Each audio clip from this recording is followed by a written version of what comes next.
Hello friends, welcome to the channel Excel. Hello friends, welcome to my channel Excel Master. Now I am going to show you how to calculate age with the help of date of birth using Excel. So first you have to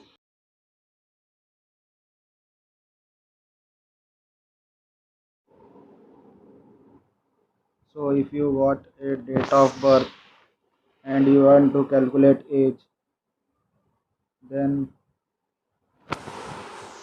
I am going to show you further. See, if you have date of birth, then you have to use this formula of dated if.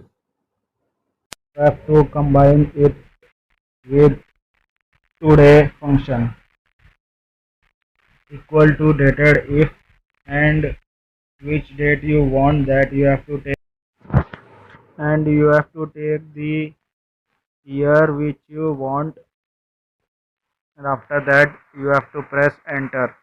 And if you want to drag down the